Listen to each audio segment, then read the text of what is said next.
In the state of Kentucky, there is a cave that every now and then demands a sacrifice.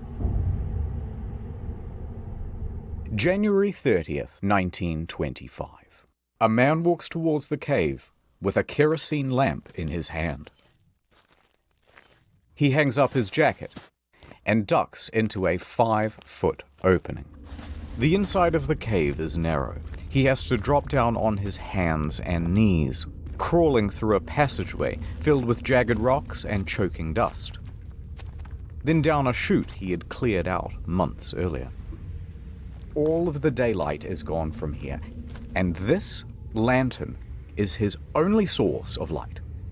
Ignoring the loose limestone rocks perched directly above him, he is now 100 feet in, and here he reaches the turnaround room.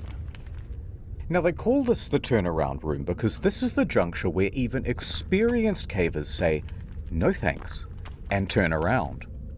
Because to continue on means going through this, the squeeze, a gap in the stone of only 9 inches. For reference, here's a subway sub. Going through, he would look exactly like this.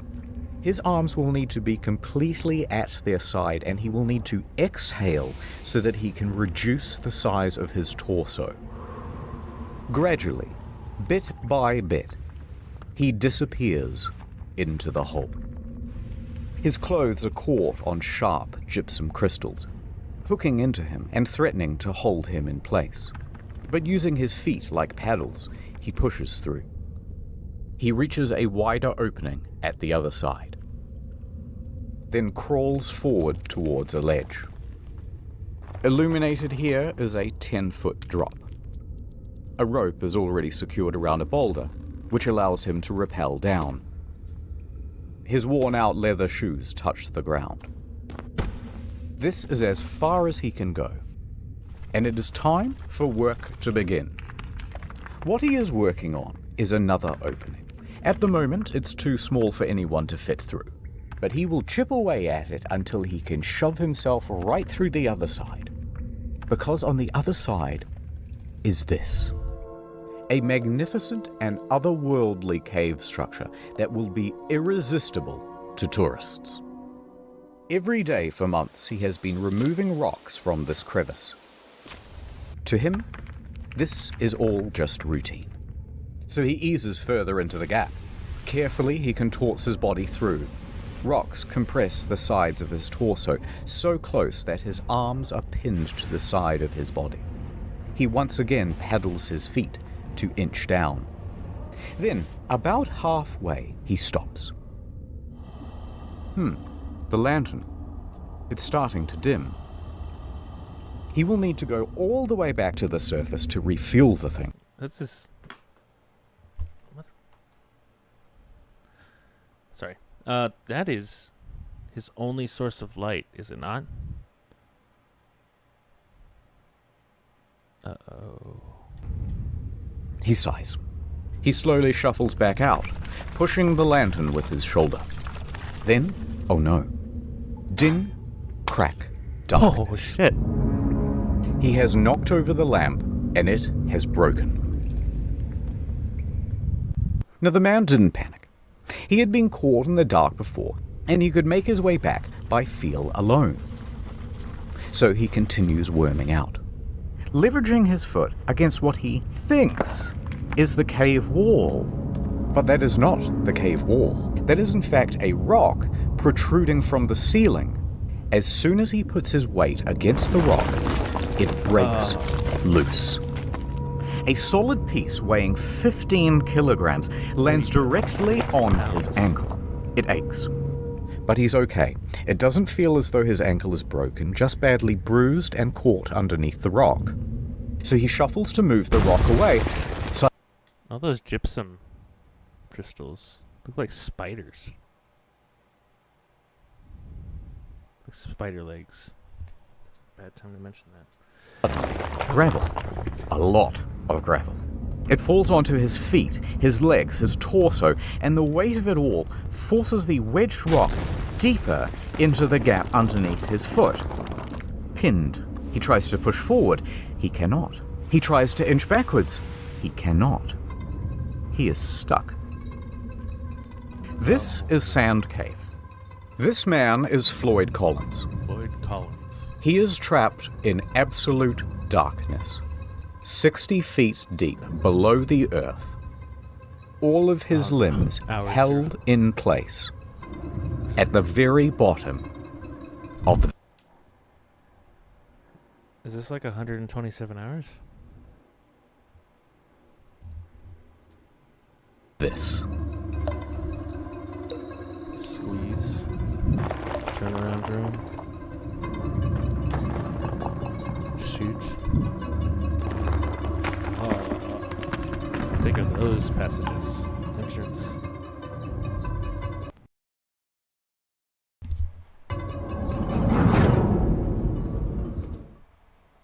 But before I tell you what happens next, ad time. Speaking of people trapped in a cave, World of Tanks. World of Tanks is not only the best game I have ever played, it is the only game I have ever played. It's like Cars, but tanks. Picture this. Wow. You're a hot new T-34-85M, and you've just joined the battle because some Cromwell B tank-bagged your entire family. It's time for revenge. You must use strategy. You must use stealth. You must use your wits to defeat your enemies. Use long range or short range. It's available on console, but I want you to get it on PC. Imagine a world war, but there are tanks involved this time. Yeah, now you get it. When you've seen as many messed up tanks as I have, you get a little cynical about the world. My God, I'm gonna be sick. Look at all the different tanks. You can collectomize and customize them all. Massive battles where you can constantly team kill and ruin other people's good time. What the f***? I'm on your f***! Yeah! Did I mention? Ow.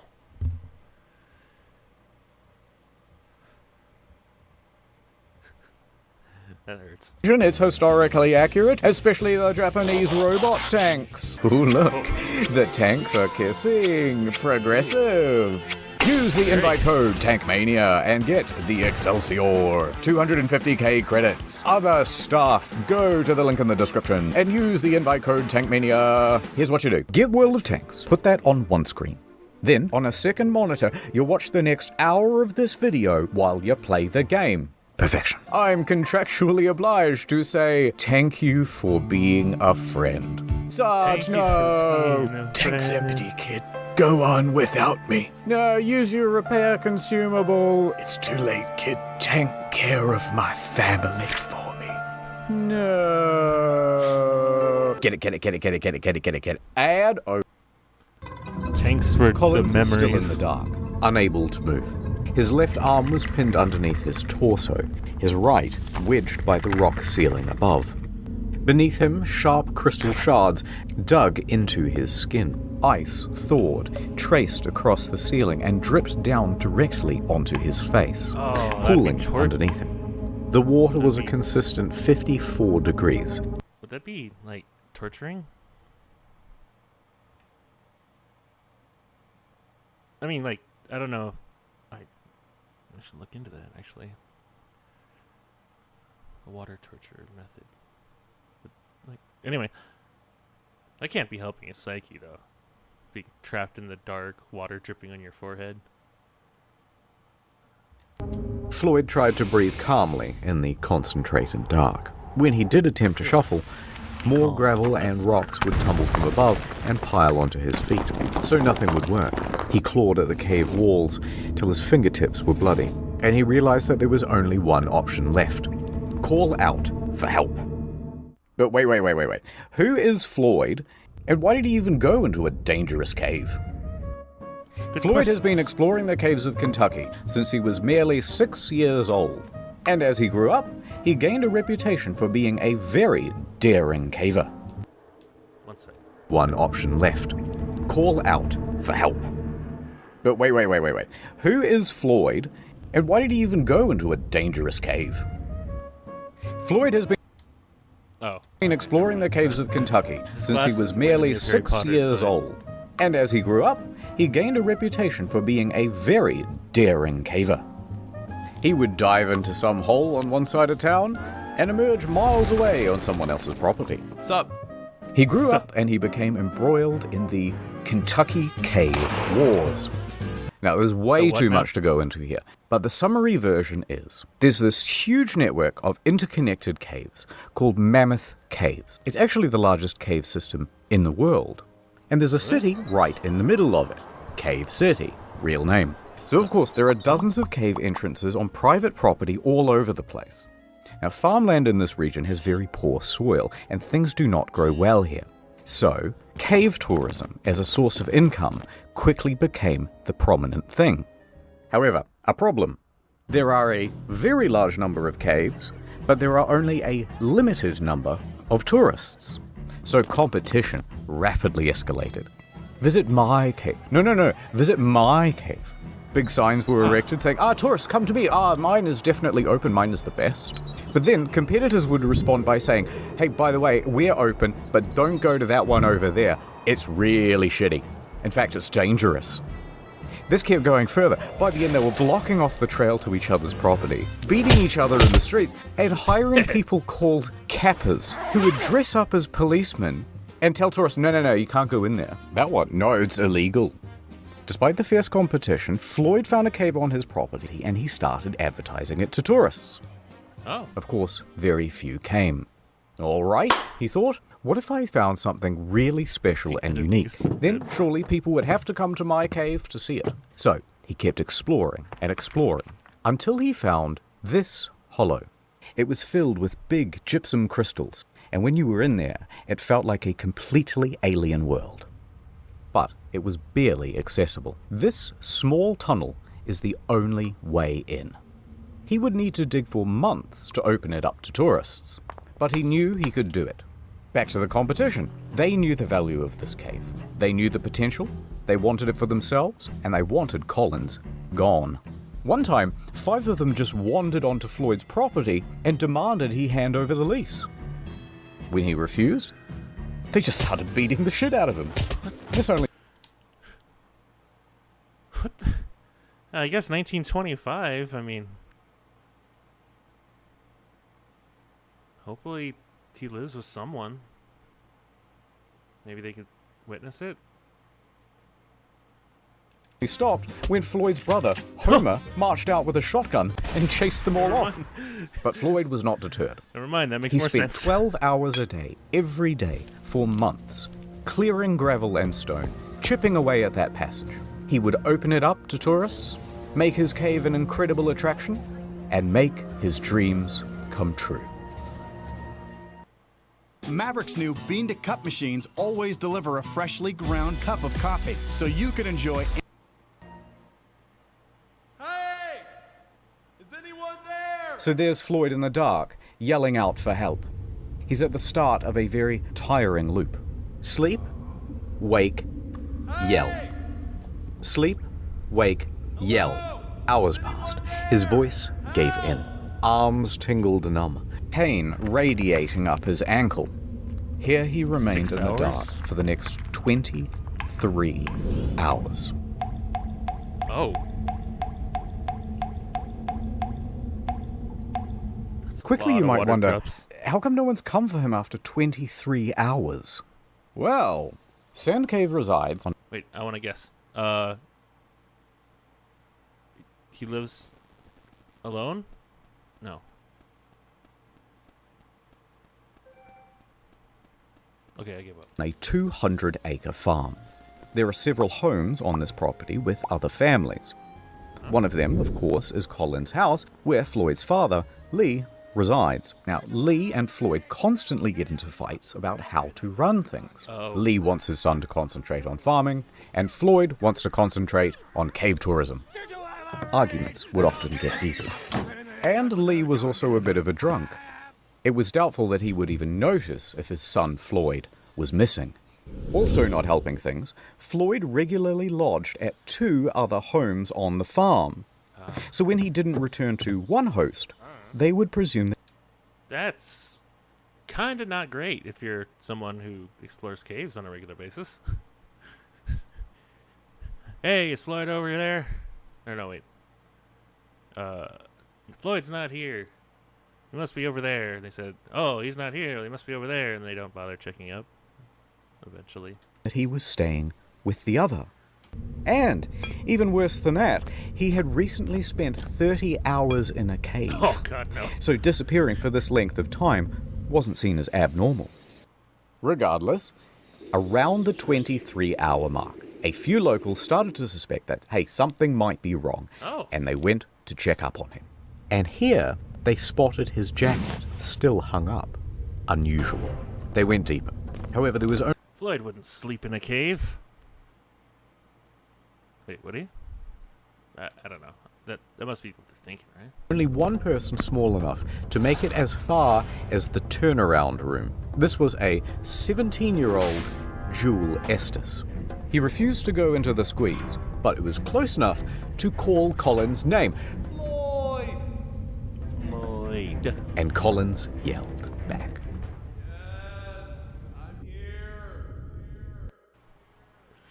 Estes emerges from the cave. Okay, we know he's trapped, and we know where he is. So, locals started to gather outside. Wow. Out of my way. Say a bunch of men who would each show up and take turns heading into the cave in an attempt to reach Collins. But once they reached the turnaround room, They pussied out. Nope. Yep. Nope. they would fail to reach him, emerging from the cave, soaked in mud and cursing. Out of my way, they would say as they were heading in the reverse direction. So a few more hours passed. Word would spread around town. Dozens of locals from Cave City started to gather outside. Floyd in the cave. Floyd in the cave. Oh my God. Floyd in the cave. Over in Louisville, Floyd's 22-year-old brother, Homer, he gets a phone call. Hello? I see. My brother. He's trapped in a cave? I'm on my way. What is that? Homer jumps on a coach and makes his way to Floyd's cave. What's that, dear? My brother is trapped in a cave? I'll be there immediately. I just need to catch the next train to... From Louisville. Just need to catch the Louisville... Alright, I'm done. Cave. Homer struts up to the scene.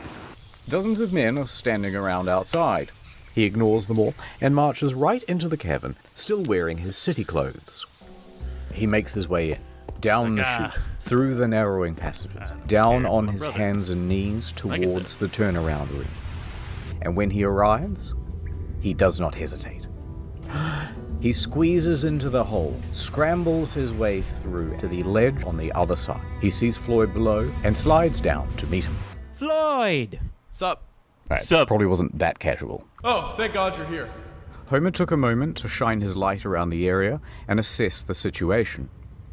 It was not good. That is This not rock good. formation is going to prove almost impossible to work around. Wait. Is he like stuck in that hole, like filled with gravel? Like, is he like... It's like a little tiny hole, right? Like, I guess like this. Nope, that's not it. Never mind. I'm dumb. Okay, so he's in a hole. That's like a circle. Or an oval? Is he buried in gravel? Alright, so let's have a look. I'm stupid. Floyd is here. The rock is here, pinning his ankle. Oh. He's surrounded by rubble, and there's a pocket of gravel above him, ready to fall. However, because this opening is so small, there are only two viable ways of reaching Floyd and that gravel. Option 1, the most obvious, feet first. But if you do this, you have to kind of squat, and your own torso obstructs access to the rubble. That's... Otherwise, option 2, come down head first. That will give you better access, but you're trying to move hundreds of pounds of gravel upside down. Worse yet, there's barely an inch around Collins on either side, so good luck getting your arm down near Floyd's ankle to actually free him from the wedged rock. Homer calls back to the less daring rescuers standing behind him. Quickly, some food and drink. They send it through. Food and He drink. hand feeds What do his they give brother him? a pint of coffee and a total yeah. of 9 sausage sandwiches. Feeling How big would those? behind him. Quickly, some food and drink. They send it through. He hand feeds his brother a pint of coffee and a total. It's sausage and a piece of bread? Yeah. I mean, that would definitely get food in you. That'd probably be pretty rich, too. If it's the 1920s. of 9 sausage sandwiches. Feeling better? Much better. Then I bet he was... Homer went to task. Really He began good, right? removing rocks and gravel, tiny scoop at a time, with the help of an old syrup can. Syrup came in a can? Well, I mean, I guess so. How big is it? Like a paint can? For the next 8 hours he toiled, first with hands, then, once enough was cleared, using a crowbar to scoop behind his brother, scraping away sharp protrusions as he went. It was slow progress. Virtually futile.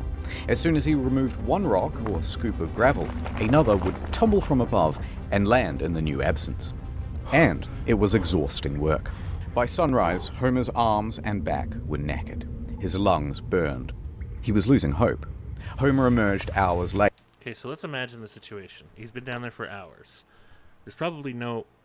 The only air coming anywhere is probably coming from behind him, right? And he's now in a hole. So, basically, he's been breathing in I'm going to assume mostly just carbon dioxide, rock dust, and what little fresh oxygen manages to filter through. Assuming any does. If there's any, like, external vents or anything that shoot an offshoot, but it's let's find out. Oh, and what? Digging in the dark for several hours? That's got to be painstakingly tiring. Oh, and wasn't he upside down? Shivering violently, skin bruised from his fingertips, but the cave barely yielded at all. However, something new. By the time Homer reached outside, he was greeted by a sea of approximately 100 men and women standing around, drinking, squabbling, and talking big game about how they too were going to save Floyd. Oh, no. The press was also Okay. Oh, wait, hold on. present to help people gawk from afar. Now, Of course they are. Homer recuperated at a small tent near the cave's mouth. With Choice Hotels, there's always a reason to book it.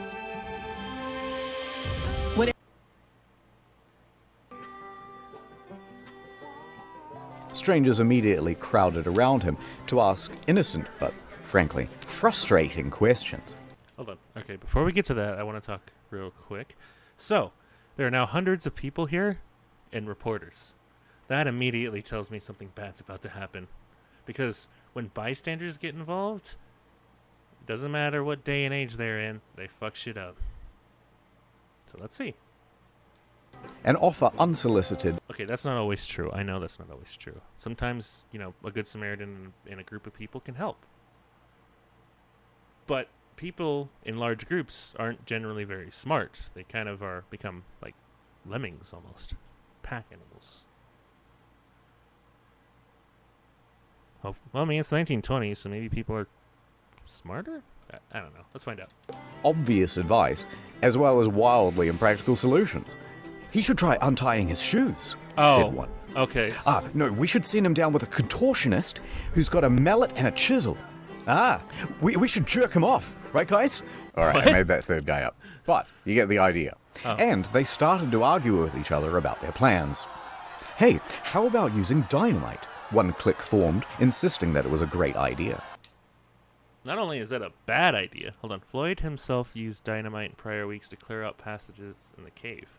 Probably from a safe distance, Probably not, like, right next to him, but whatever. Fucking dynamite. And another saying, no, the explosion will kill him, and the weight of the new rocks will surely crush him. They fought for a while until they started arguing about gas torches, which will cook him or asphyxiate him, or the gas will poison him. But by far the most common suggestion, of course, was amputation.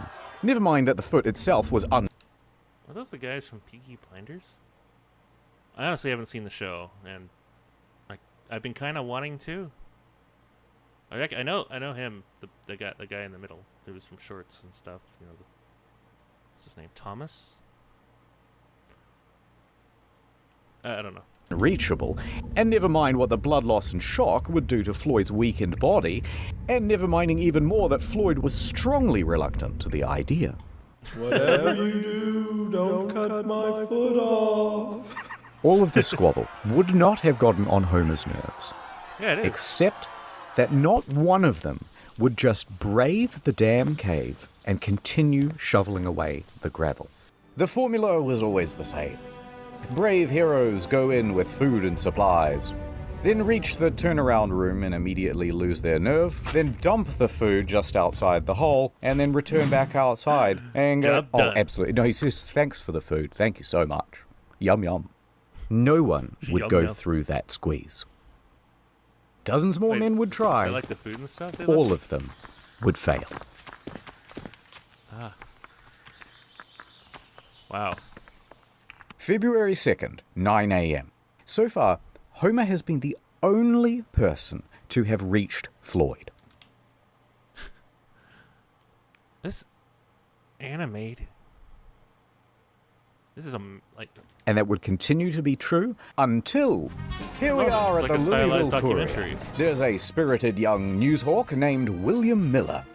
He's talking to his boss, and he's trying to convince him that it's a friend great or idea foe? for him to cover the story of the man trapped in the cave. Listen up, boss. I'm hearing talk of a man in a cave. He's stuck down there, and I want to get down there too. Get to the nitty-gritty, you hear? This is an opportunity for some good PR, Miller. I'm in, but I want us to sponsor that rescue. Picture this. Man saved from cave by Louisville Courier, the finest newspaper in the state. That'll drum up plenty of business. 24-carat idea, boss. I'll make it happen. I'll get down there toot sweet. So off Miller goes to Floyd's cave.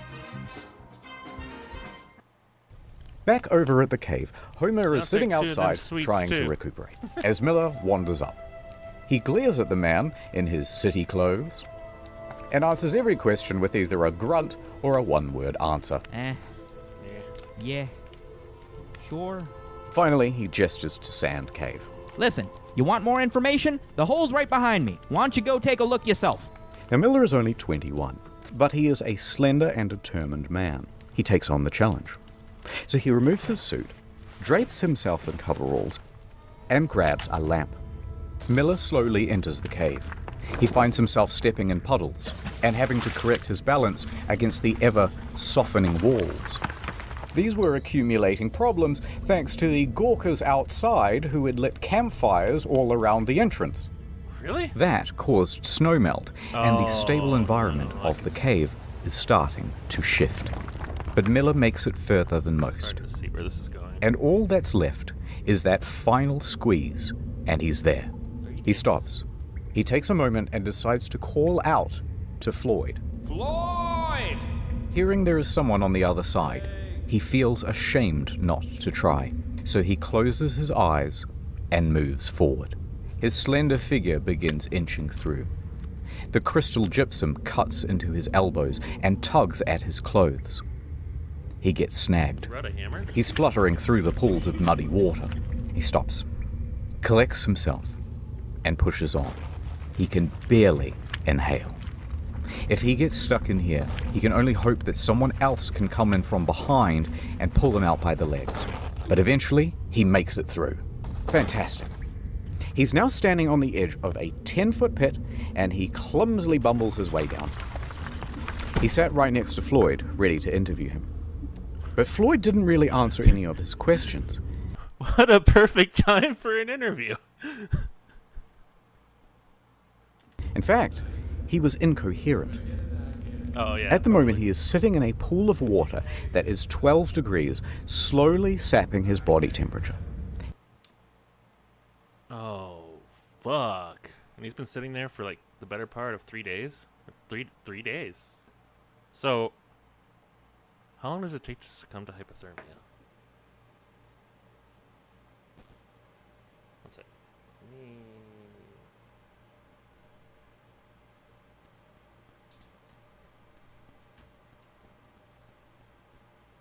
How do you spell succumb? Oh, how long does it take to... Okay. Hypothermia can develop in as little as 5 minutes and temperature of minus 50 degrees Fahrenheit if you're not dressed properly and have exposed skin, especially the scalp, hands, feet. Okay. So... That's not hypothermia, though.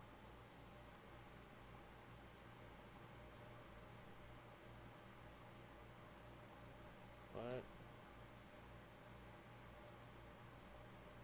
How to die from cold temp.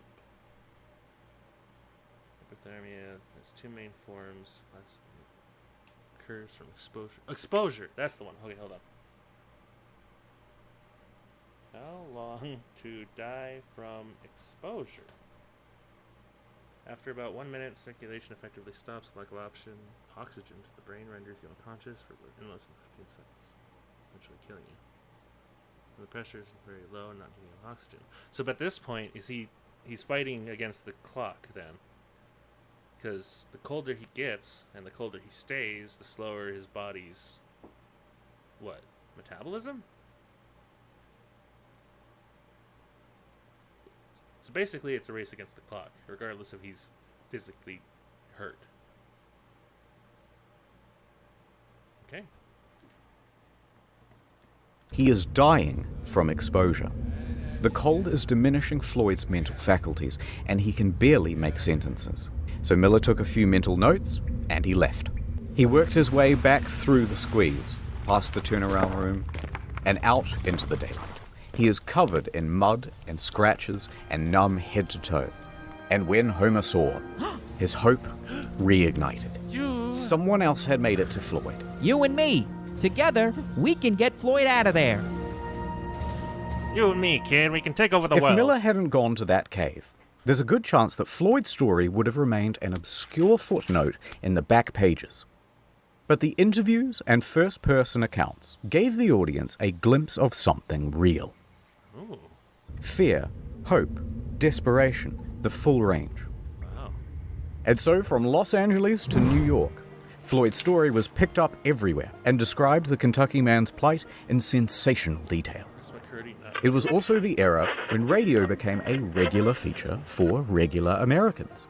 Radio allowed something new, hourly updates, letting people get engrossed into the story. So, mostly thanks to Miller, the story of Floyd over the next week would grow and grow, seemingly frothing over into every aspect of American life. The press at large would be clamoring over each other for every little extra scrap of detail they could get about Floyd. And everybody wanted to know, will this man make it? So I guess not really that much changed over the 1920, century, huh? People are still invested in survival stories. Or just gawking from Back afar, outside the like you said. cave, someone new enters the scene. Lieutenant Robert Burden, a thin but strong 33-year-old Louisville firefighter. Thin but Like strong. Miller, he was Slender but determined. You sound like dating profiles. I'm thin but strong. I'm slender but determined. able to navigate the passages of the cave and brave the squeeze. Scratched up pretty good and drenched in cold, muddy water, he managed to get through. He grabbed the rope and confidently lowered himself to Floyd's position. It was not an optimistic sight. Floyd's condition was deteriorating. Well, we've got a heck of a problem here, but I think I can get you out with a rope. Floyd nods in approval. Go on. We might just pull your bloody leg off. Just pull my leg off then. Get me out of here. Burden returned to the surface and faced the crowd. He announced, We will attempt a rope pull. The crowd murmured. It was dangerous. It would certainly break his foot and could altogether pull it off. If there are jagged rocks, you'll fillet the poor man. Amongst the crowd, a doctor stepped forward. A rope pull could stretch his internal organs and cause them to rupture. You'll kill him. But Floyd is dying of exposure down there. The situation is becoming desperate. Burden put caution to the side. The time for strategy is over. Now we try brute force.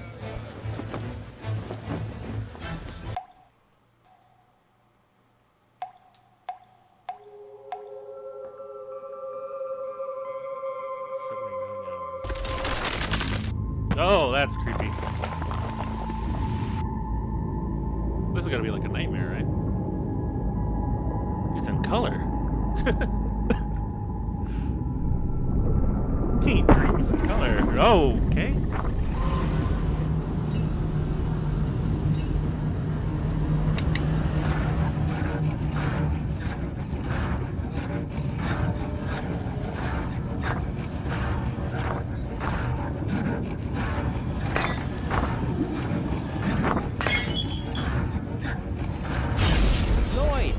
Floyd, we're here. We're gonna get you out of here. After 79 hours in the cold Was that like his subconscious telling him that he's trapped? Is he like nightmare, maybe? water, he is delirious, fading in and out of consciousness. Homer gave his brother some coffee and fed him a couple of ham sandwiches. That warms him up and gives him a bit more energy, and he comes back to lucidity. Oh, much better. I'm gonna put the special harness around you. Burden and Miller, they're here too. We got 3 more boys right up the cave, and they're all ready to pull as hard as they can to get you out of here. Floyd was frightened. I'm not gonna lie, it's gonna hurt. He gave his brother some whiskey and a strong sedative to calm his nerves, and also to help him withstand the shock in case his foot is destroyed. Floyd... And it's the 1920s, so you know them sedatives are strong. So is the whiskey, I bet. took the opportunity to appreciate being surrounded by friends and family. Go on. Do it. All right, strap him up. Homer tied the harness around Colin's chest and knotted the rope. Ready? Above, Miller is crouched at the top of the pit. Ready? Burden clenches the cord from further up the cave. 3, The rope goes taut. 2, Do it. 1. Oh! Instinctively, Floyd gasps. The force of 6 men pulled against the clutches of the cave. Floyd began to scream. His body... Okay, I have an idea. Not an idea, but a guess. So, I know that it takes around, 600 pounds, 600 plus pounds of crush force to break the average, like an adult male's rib cage, right? Or is it 900? Whatever, close to that. So, with 6 men pulling in an upwards fashion, I'm guessing they're going to break some ribs, and he's going to have breathing problems, and probably cause the ribs to penetrate the lungs, causing deflation. That's my guess. Was being pulled up from the rubble. The grapple was beginning to shift. Burden clenched his teeth. Oh, harder! Floyd screamed harder as well.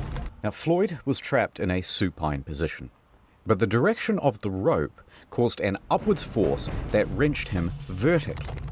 His torso was being compressed and bent against the ceiling of the trap. It would kill him.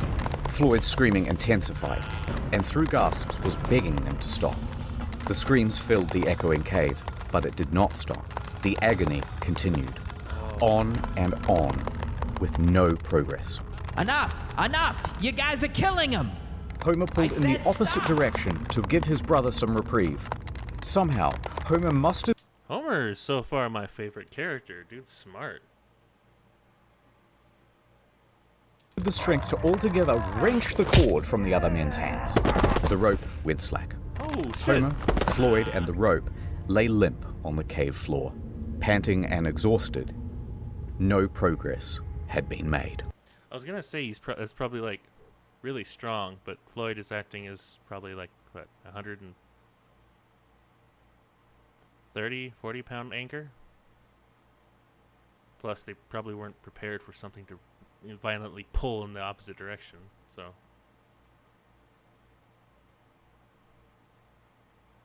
Or he's as strong as 5 men. Who knows? The cave would not let this man go. The futility of the situation sank in, and all they could do was leave for now and reassess. Everybody was shaken by the experience. Burden fainted as he crawled towards the exit. Most of the other men had to be carried away. Outside, the crowd had grown to 200. They buzzed and asked useless questions, and Homer walked dejectedly past them. He sat by thinking what he could do. The cause seemed hopeless. Homer? Then, someone showed up who could turn things around. He looked up to see a childhood friend of both his and Floyd's, Johnny Gerald. Gerald. Gerald knew more about cave rescues than most. In fact, just that summer prior, he had helped untangle Floyd from a different snag. He was just the man for the job. All right, let me go see him. Well, look who it is. Floyd perked up immediately, Hey, it's thrilled Johnny. to see Gerald. All right, let's see what we can do. Gerald jumped down. Tried to break For the my next ribs. 3 hours, Gerald went back to the original plan of prying away rocks. His stamina was good, and progress was surprisingly good as well. For several more hours, he continued, just moving stone after stone. New one would fall in its place, and he'd move that one too. By midnight, he had enough room to shift position and clear some of the gravel that was at each side of Floyd's body. Gerald would spend several more hours scooping. And it worked. For the first time, Floyd's torso was now available. Then his hips, his upper thigh. For the first time in over 90 hours, Floyd was able to wiggle his arms, his hips, and even that trapped right leg, though it was very painful to do. In that Why do I have a bad feeling? one session, Gerald managed to move a half-ton of rock, but there was still a lot more to go. And that rock... Side note. A half ton of rock, right? That is a lot. That is what? 11... You said 1,100, I think, pounds of rock. I remember at one point watching... What am I thinking of? Something. No, so... Okay, I remember a few years back when I worked in a welding shop, we had a delivery of scrap steel, which is just a bunch of steel with, what is it called? I don't know. I forgot what it's called, but you can't cut it, can't weld on it. It's hard. Mill scale. No, that's what's on it. Never mind. Anyway, there's these pieces we have to cut off to separate them from the good steel. It's like a crust almost, like a pizza crust. Anyway, so we had to move all these pieces from a truck, and that was about 2,000 pounds that day, and we just kind of did like the, I'll hand it to you, you hand it to him, so on and so forth until they're in place. And, yeah, I think we moved like 2 tons that day, because it was like our entire shipment for the year. Anyway, each piece was probably around 50 pounds each. 30 to 50, somewhere around that range. I'm probably talking too much. Anyway, so that is a lot. I remember how fucking tired my arms felt. And at this point, I was hitting the gym daily. I was, I was probably as strong as I'll ever be. Well, okay, that's not true. And there's always room for... Well, no, maybe not, because... Okay, too much talking. by his foot was still holding him in place. By 2 a.m., Gerald was spent. He needed rest, and he was ready to head back outside. Yeah. Half a ton by yourself Floyd, in a hole? tomorrow, you're gonna be a free man. Oh, no. Johnny Bear. He just jinxed it.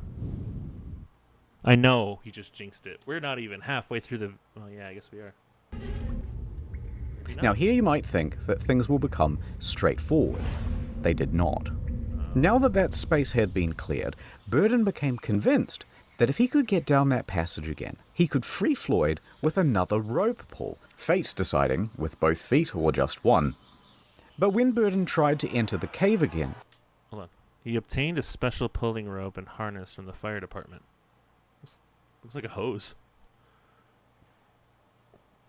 It probably is a hose, but in this.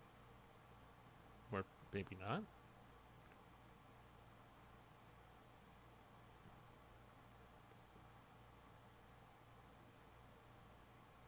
Why am I hung up on this? He was sternly rebuffed by the locals. They were playing gatekeeper. They had been specifically instructed to not let anyone in, and they were especially opposed to Bird in making another rope pull after word spread about the disaster of the first attempt. He tried to reason with them. Let me try the rope pull again. It'll work this time. They Wait. wouldn't let up. Instead, they shouted obscenities and shoved him in the other direction. Are all the extras just Peaky Blinders crowds? What?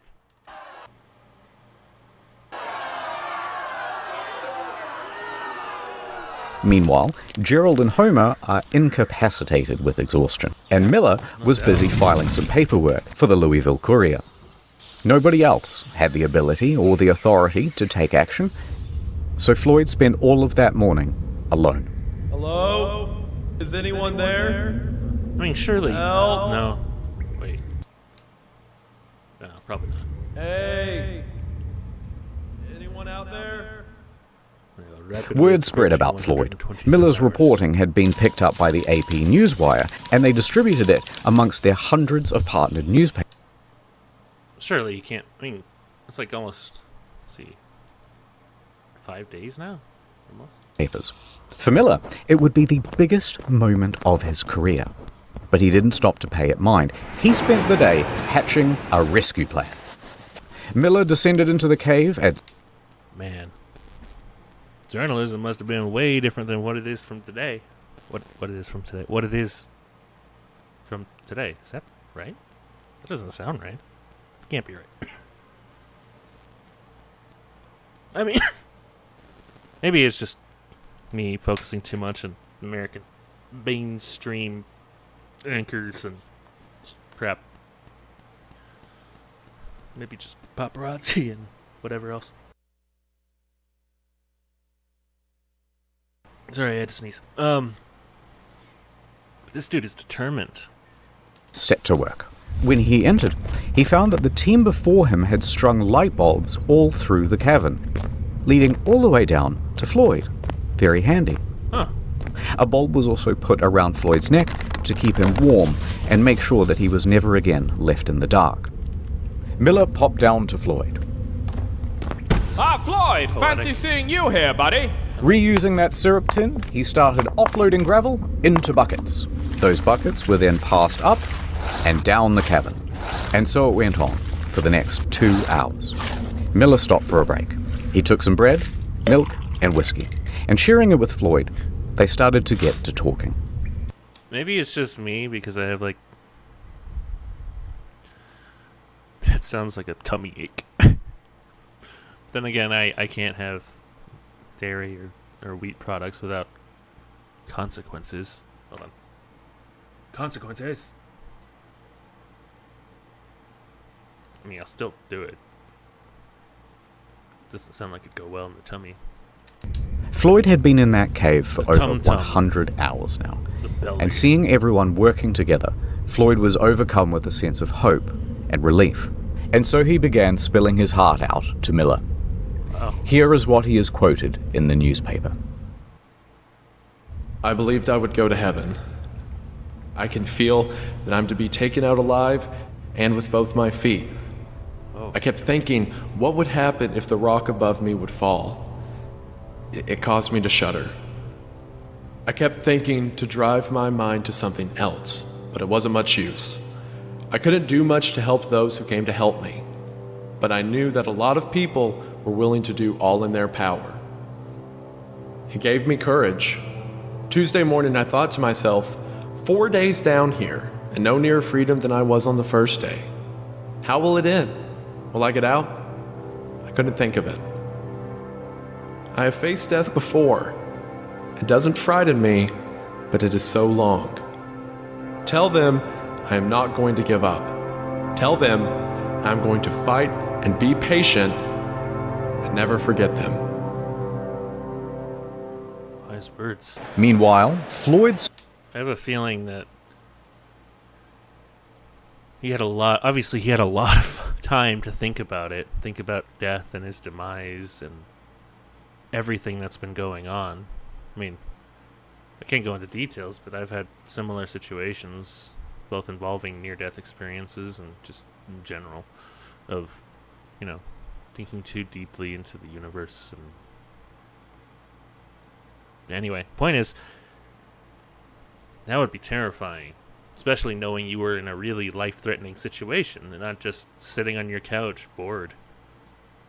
And an intrusive thought gets in and it's like, hey, just remember, you're going to die someday. And then you're like, oh no. Oh well. It's inevitable. But, you still think about it. And I'd love to go into that at some point. Maybe I will. But right now, I'm stalling. Story kept growing. Pedestrians would gather around corner store windows to read the latest bulletins. The press began using giant typefaces, commonly only... Extra, extra! Collins may be out by dawn. Tells court of... Hold on.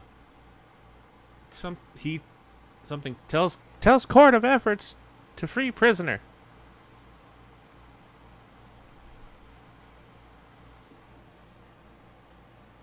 Something or put in cave found in P? Okay, I have no idea what those say. I'm dumb. Hold on. What are those? The house of a city. The health of a city? The heart of a city. Heart of a city. Reserved for declarations of war. Churches in all of the nearby counties were holding services for Floyd. Theaters even interrupted their... Enlisting the power of prayer. Imagine if humanity was like the orcs from 40K, right? And whatever we collectively believed happened. Not collectively, I know orcs kind of have it down to the individual, but... Lord Collins is... Okay. Nope. They just believed, and it's like, he will be set free! And everyone believed it, and it happened. Chose to update the audience. But how would at it the happen? time, Would he just magically disappear from out of it, or would he be like gain the strength and the invulnerability to just get out of there? Overanalyzing. President Coolidge was in charge, and his Secretary of Commerce was a geologist, Herbert Hoover. Now, Mr. Hoover followed the story very closely, and so it was likely that the president did too. Even Congress paused session to ask about the latest news from Sand Cave. By the end, the Floyd Collins incident would explode into the third largest non-political story.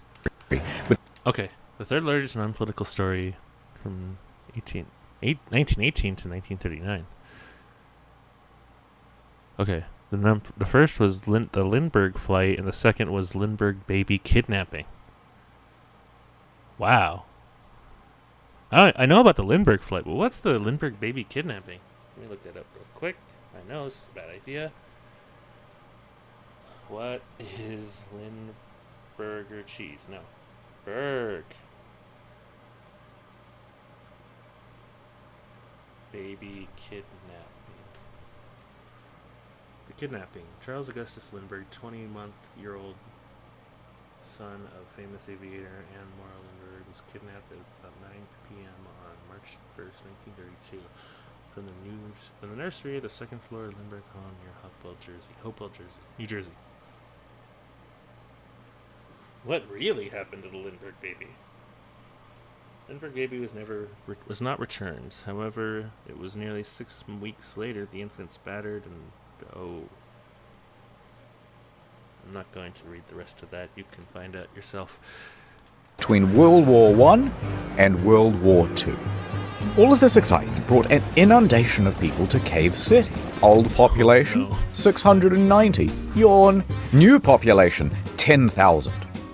Hotels ran out of food. Residents turned their homes into makeshift hotels, charging sizable premiums to let people nap in their bathtubs. You know what's funny? Okay, so... You ever been to the Sturgis Rally in South Dakota? It's basically what happens, but every year. Like, houses along Lozelle Street just open up for sale. Or not for sale, but for rent for a week. Everything. Campgrounds.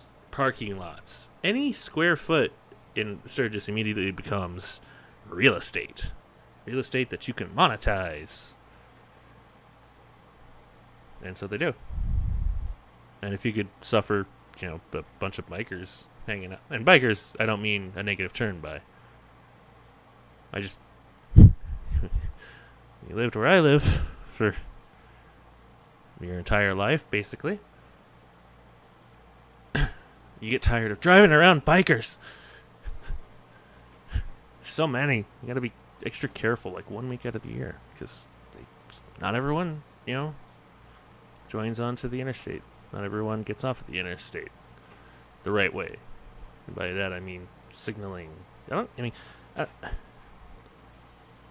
Thank you for making like a big signal. Maybe you should, I don't know, use the hand signal when you're like signaling you're gonna get off. Then again, you might risk getting your arm splatted by someone just trying to pass you. So, I mean, not splatted, but it's obviously gonna know that. Anyway, what was I saying? Something about Lindbergh cheese. Oh yeah, Sturgis. The banks quickly ran out of on-hand cash, and 4,500 automobiles impatiently sat, backed up for 2 miles from 20 different states to drive onto the Collins farm and turn their pristine green pastures into swampy parking lots. Deep below all those tourists, there's Miller, trying to free Floyd. Alright, a little bit of setup. Floyd, Miller, some remaining rubble, rock. For anyone to lift the rock by hand would be impossible because Floyd's body obstructs the hole. Miller grabs a crowbar and shoves it through the gap. Now he's going to lever it off Floyd's foot. Cool. The crowbar is now wedged against the rock. Next, he takes a jack. He positions it on top of the crowbar so that it will be forced against the ceiling. However, problem. That jack is too big. It doesn't. Oh no. Okay, so I've done enough home mechanic work, if you want to call it that. I mean, I replaced an engine with my brother. So, mostly, Anyway, I've seen enough OSHA scare videos, as well as, from the welding days, as well as just stupid people fucking around with jacks online to know that this cannot end well. Fit. Miller yells up the tunnel for a smaller one, but this took some time. And when it arrived, too small, won't reach the ceiling. But instead of sending for another one, Miller takes 2 blocks of wood and bolsters them underneath the crowbar. Right, so the crowbar now sits higher, it fulcrums against the blocks, and the jack is sitting on top. All Miller has to do is expand the jack, which he... It's like... It kind of reminds me of having to wedge out, or whatever, posts out of the ground. But it never is exactly perfect because you're basically just using it to wedge and build some kind of... It's not going to help as much. Will do using this spanner, holding it at the very tips of his fingers. Sounds easy. It's not. Yeah, that fingertip touch ain't too strong anymore. I mean, just in general, it's... What a very awkward position for these 2 stickmen to be in. The guy... You can't see where my finger's pointing. The guy on the top, he's like... Just focus all of your mental energy on the task at hand. All right, just, you're not here. You're down there.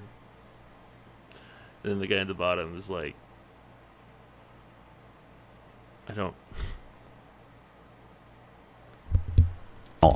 But that's the plan. Let's get him out of there.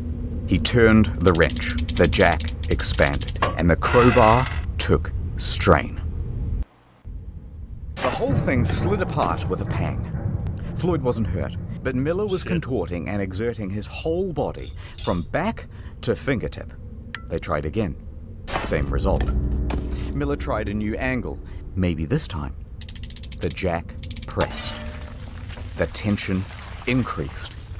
And this time, the rock moved. It fucking moved. With each turn, the stone shifted a little more.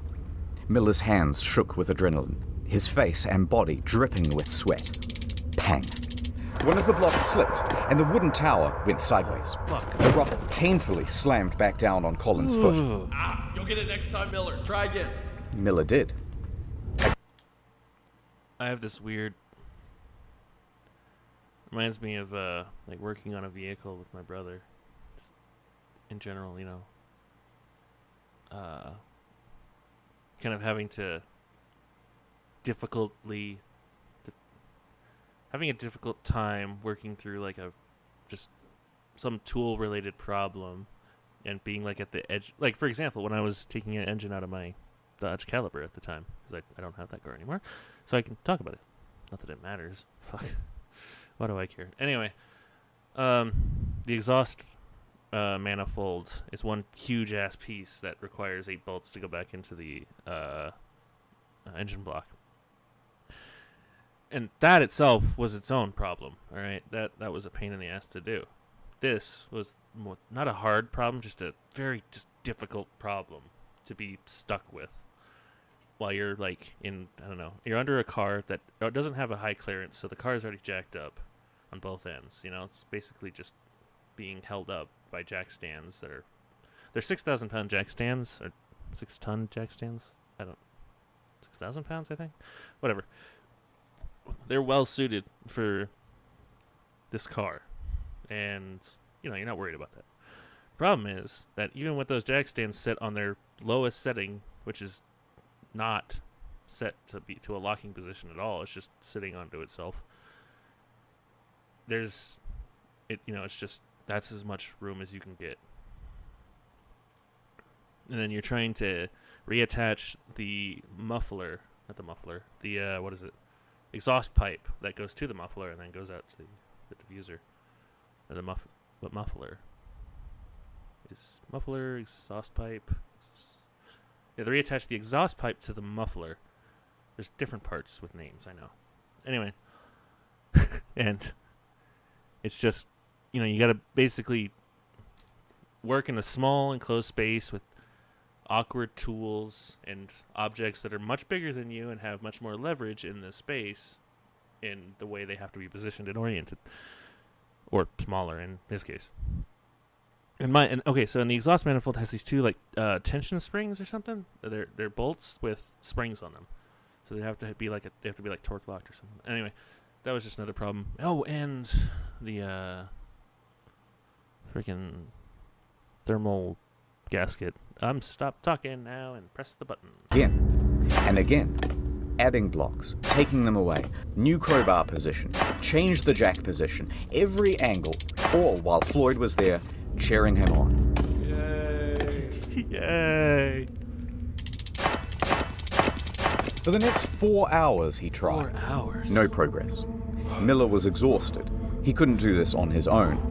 But he was the only one slim enough to get in through the gap. The group decided to concede for now and return to the surface. They would take just a small break, but it looked to everyone like there was a clear way to get this man out. Oh. So Miller and Burden crawled back through the mud and the whines of the cave. As they made their way through, the cave was visibly sagging. The ceiling seemed lower. Parts were harder to navigate than before, especially now with their bruised and purple hands. But they made it outside to the fresh, early morning air. And here is where they're greeted with a new sight. Dozens of soldiers. The National Guard had arrived. In addition to the National Guard, a new figure was joining the story, Henry Carmichael. Now, Carmichael was the general superintendent of the Kentucky Rock Asphalt Company. He had been on site since Tuesday, and he was appalled at how primitive the rescue attempts had been. Shortly after Miller and co. had exited, does look pretty bad. Carmichael sent 2 men into Sand Cave to assess the structure's stability. They soon came back with a report. It was not good. Near the final squeeze, large cracks had formed. The ceiling was beginning to droop. All right, so the following is a recounting of events from one of Carmichael's men, Casey Jones. Casey and another worker spent about an hour in the cave, surveying its condition, looking at the boards, the ceiling, the stability of the walls. He continued deeper towards Floyd. He was fighting against his nerves. The shifting of the rock pinged his every instinct to flee. But he heard Collins moaning ahead, so he pushed himself on. He managed to make it through the squeeze and he arrived at the 10-foot pit. Seeing Floyd trapped, he tried to ignore the pebbles that were tumbling behind him. Please, come down. I can't right now, Floyd, but I will when I get back. Behind Casey, his partner is begging to leave. Below Casey, Collins is pleading for help. Please, I'm so thirsty. Okay. Casey slid headfirst into the pit and hastily ladled Floyd some coffee. But Floyd rejected it. No. Rumbling intensified from above, and in that moment, Casey realized that this was not a plea for sustenance. Floyd knew that a cave-in was inevitable. Scared and approaching his 5th day trapped, he was completely at his wit's end. He knew he was about to be trapped in that cave, and he didn't want to be trapped alone. Oh, For God's sake, Casey, come on, you'll get us killed. Stay with me, please. Don't leave. Casey looked into Colin's eyes, set the coffee down, and pulled himself out of the pit. He wiggled underneath the sagging ceiling and crawled towards the turnaround room as fast as his limbs could scramble against the cave walls. He looked back to see the passage closing like a maw. Reflections from the bulb shining around Floyd's neck were no longer visible. Instead, just sobs could be heard, muffled from behind the rocks. That's the type of shit that'll give you PTSD. Holy fuck. That's... Miller and Burden awoke in the late morning, confident that today would be the day that they saved Floyd. They had some new equipment too. Some wire to wrap around the wooden blocks to prevent them from slipping. And they changed their mind about that acetylene torch. They'll use it to burn away 2 rocks that had previously blocked their way. But when Miller got to the turnaround room, all of that optimism left him. The entrance to the squeeze was now just a pile of debris. Miller froze, staring at it for a long while. Then he sighed and did the only thing he could think: attempt to move some of the stones. But each adjustment led to more rocks just tumbling down and landing in that space. He persisted until... crash. A large chunk of clay landed onto his feet. Recognizing the danger, Miller returned to the surface. 15 minutes later, he emerged from the cave with a bloodied-up nose and bruises down his back and shoulders. Burden caught sight and races over to him. Miller just says, "For God's sake, just don't let Homer or anyone else back in there." Now, he didn't actually need to worry about Homer going back in there because he was sidelined with illness. But he did, however, need to worry about Gerald because he was furious. Gerald had warned everyone that putting dozens of people in Sand Cave would cause a collapse. It certainly did. The rest of that day would be wasted, as men threw blame around and screamed at each other about how to handle the cave-in. So, okay, I'm gonna remember that. And Floyd spent the rest of that day alone.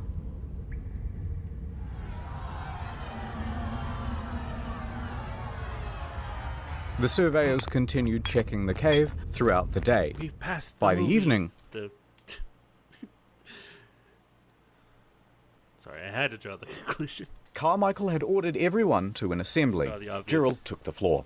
He was going to try one last daring rescue. He boldly announced his plan and an ultimatum. Listen up. Wait. There's death down there. The walls and ceilings are crumbling. Unless you're determined to take the biggest chance you ever took in your life, tell me now and stay outside. Next, they... Not only is this dude ballsy as hell, this is like the 3rd time he's went down with like full bore determination to save his friend, right? But he's willing to, risk his own life, but he is also that was like a speech. Just like, there's death in there. The walls are crumbling. If you're not determined to risk your own life, then stay outside. That's like... told all the Gawkers to get the fuck out of the cave, clear off. And over the next 8 hours, Gerald would enter and leave Sand Cave at least 5 times, chipping away at that pile of debris. In the woods, men sawed trees and chopped logs to shore up the cave walls. Yes. Underground, the crew reinforced cracks and wobbling boulders with fresh strips of wood.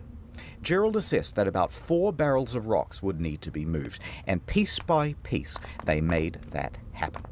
Steadily, they managed to move enough rock to allow Gerald to get within earshot of Floyd. Hey, hello? I need food. Bad news! We can't reach you. But hold on, we're coming. Stone by stone, they continued. After a few hours, the light of the bulb around Floyd's neck was peeking through.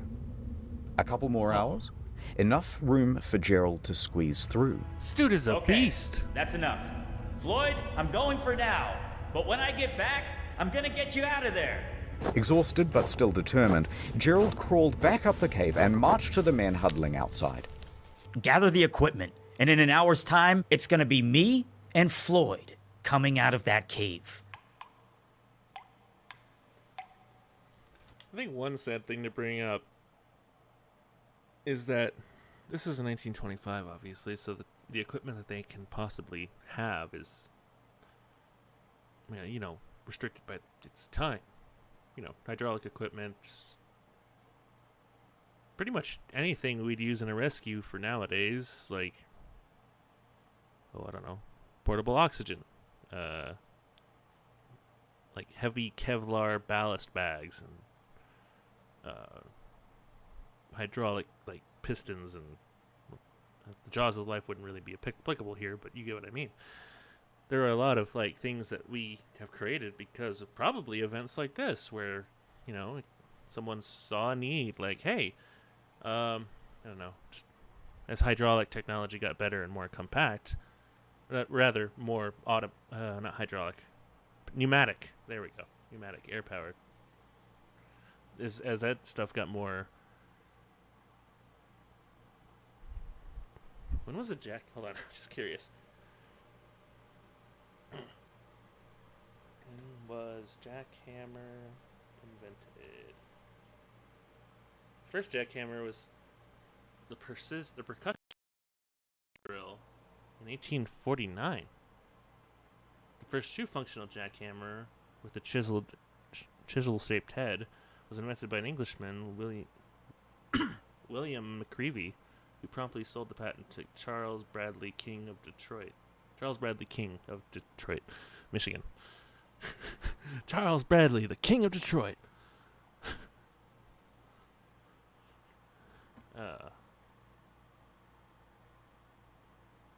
Charles Bradley King. Okay, so jackhammers definitely existed by now. But they probably couldn't have run one, obviously. Gerald entered Sand Cave for his final time. The walls had been reinforced.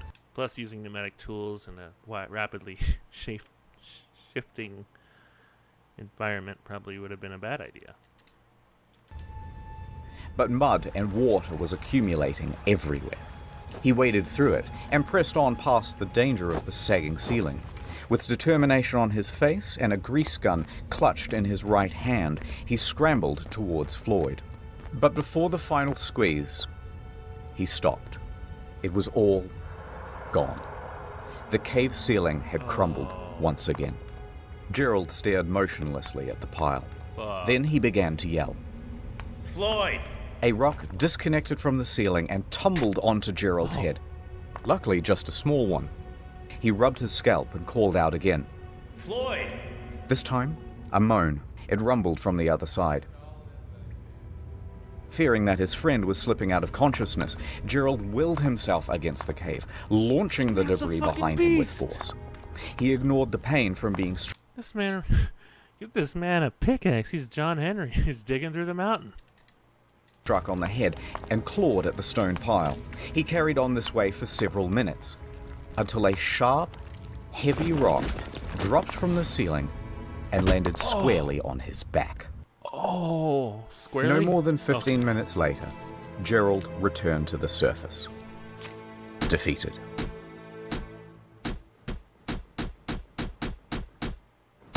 Only after the cave-ins did they start to think about all of the things that they could have done. Wait. Well, hindsight is 2020. Why didn't we rig a portable telephone line? That would have been incredibly simple here in 1925. Yeah, why have we been running in and out to deliver updates? Why didn't we give him an AM radio? He could have had something to listen to and receive messages of support from the public. Yeah. Wait, why don't we rig up a tarpaulin so we could lift his torso up so he wouldn't be slowly dying of exposure? Oh God, why didn't we run a feeding tube? That's also a technology we have in 1925. All too late. Now what? The one Those are all some very valid points. route to get to Floyd is closed forever. That meant two options. Number one, capitulation. Surrender him to the cave. Or number two, dig down from directly above Floyd. Now, the prospect of digging from above seemed almost fanciful. At least, it did in the beginning. But luckily, they had some help. Owing to Miller's reporting, Floyd had become practically the most famous person in the country. The rescue had become a high priority for the governor of Kentucky. Lieutenant General Denhart enters the scene. He's been updated on the situation. Wait, what? The rescue had become a high priority for the governor of Kentucky. Lieutenant Governor Henry Denhart, former Brigadier General. Oh. Wait, Lieutenant Governor. Anyway. Governor? He'll go on to murder his girlfriend, Verna Taylor. He's brought to trial, but results in a hung jury. Before his retrial, Verna's brothers tracked him down and shot him to death. They were all acquitted. Hell yeah. General Denhart enters the scene. He's been updated on the situation, and following shortly behind him is a small army of miners and engineers. He declared to the despondent crowd, "Gentlemen, I am here on behalf of the governor. The purse strings of Kentucky are open. Take this blank check and bring that man out alive." Just how far are we willing to go? The only way to protect victims is to team up. We'll fight like him. Floyd, in that cold, wet confine, could not have imagined the scale of the operation that was going on 55 feet above him. Authorities assumed control of Colin's rescue. Denhart gave Henry Carmichael the lead to dig, and Carmichael raced to get to work. He enlisted his employees, his fleet of expensive high-tech machinery. Professional groups were brought in from all across the state. Local townspeople were mostly excluded, and for the first time since Collins had been trapped, work was now about to go ahead in a systematic manner. Everyone knew the plan, everyone had something to do, and everyone... Wait, hold on. His fleet of expensive high-tech machinery. Professional groups were brought in from all across the state. Hold on, I want to read this real quick. Louisville and National Railroads, Southern Signal Company, U.S. Mines Team Research, U.S. Mines Rescue Team, and engineers from the State Highway Commission. Look, they're not fucking around. There are some, like, pretty serious professionals here. Like, everyone. Local townspeople were mostly excluded, and for the first time since Collins had been trapped, work was now about to go ahead in a system. This guy looks so despondent. He looks so despondent about sawing during this. He's like, whatever. Systematic manner. Everyone knew the plan. Everyone had something to do, and everyone was working fast. But just as hopes were rising, they were once again dashed against the rocks. They had all of this state-of-the-art machinery shipped in and assembled by the engineers and rearing to go, and it was all worthless. See, the problem is, the cave drew air into it. These diesel-powered engines pumped out enormous volumes of choking exhaust. And this is well before the EPA, well before any This is just straight diesel exhaust. Fuck. Within a day's operation, the cave would be filled with carbon monoxide and Floyd would be dead from asphyxiation. Just as quickly as solutions would arise, the cave would parry them away. It refused to let this man go. Oh. I love this personification of the cave. Like it's the villain of the story. I like it. So engineers and miners had wasted hours assembling everything, only to realize that they had to pack it all up. I don't mean to laugh. I know that's not funny, but it is kind of funny in the sense that it's funny in kind of a morbid irony. You know, like the machines that we can use to save him will also kill him. Not in the sense that, you know, they basically wasted time. That is unfortunate. And cart it away, because the digging of a 55-foot shaft would be done with picks and shovels. Carmichael didn't know much about caves, but he knew a lot about quarrying. And he estimated that his team of 75 volunteers could dig and dredge at a rate of 2 feet per hour. If they worked around the clock, they would be digging directly into the spot. Hold on. Sorry. I'm assuming it's like volunteers and his employees, right? Or volunteer employees. I mean, employees of his who willingly volunteered. I'm guessing that's where Floyd lays within 30 hours. Now, is it possible that Floyd could survive for another 30 hours? Absolutely. Let's go. The first ton was moved, and at first it was easy work. Just dirt and clay. Carmichael understood well that this was a race against time, so he watched the men closely, and if they seemed to be slowing down, even a little, they would be yanked out, and immediately a new worker subbed in. Nonetheless, the pace slowed. You go too slow. By 10 feet, the shaft narrowed greatly, which meant that only 2 men could work at a time. At 15 feet, they hit boulders. Pickaxes went in, and a system of pulleys and buckets had to be used to cart the rock out. Tracks were even laid to ferry the refuse to a dump site. Time passed. Hours passed. Night went to day. The day was hot. This was yet another problem, because it's early February, there's tons of ice still in the ground, and its exposure to the fresh midday sun meant that the walls of the shaft were softening and the ground becoming sodden. The pace of digging slowed. Fuck. It was now only half a foot per hour. Most anyone could do was watch helplessly on the sidelines and pray. Interestingly, though, there were a lot of people on the sidelines. Floyd wouldn't have believed that the space above him had turned into a literal carnival in his honor. Vendors showed up to sell hamburgers, hot dogs, and souvenirs. Families sprawled out over blankets to listen to hymns from local church groups.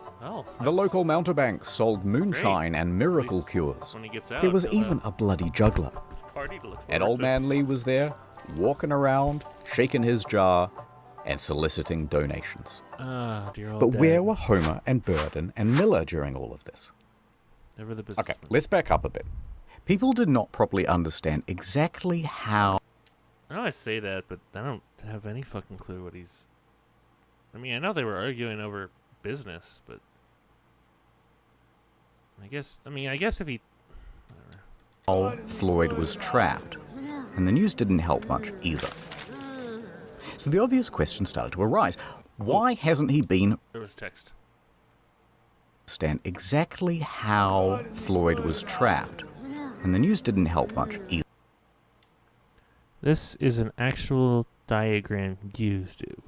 It has been simplified to the point of being totally wrong. In trawling old newspapers, we weren't able to find any accurate diagrams published for the public. Yeah, that looks terribly oversimplified. Look, he's just in a hole going straight down. How do I try to point at the screen? I should have just...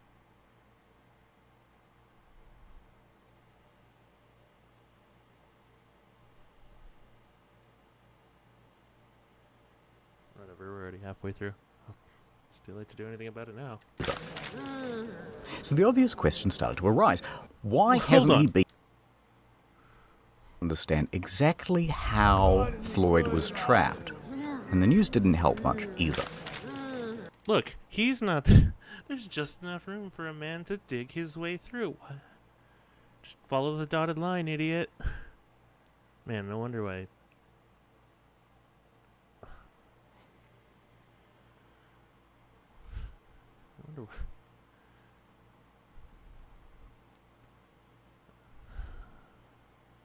I want to make another journalist joke, but I know I can't, so I'm just gonna... Well, I know I can, it'd be... At that point, it'd be pointless.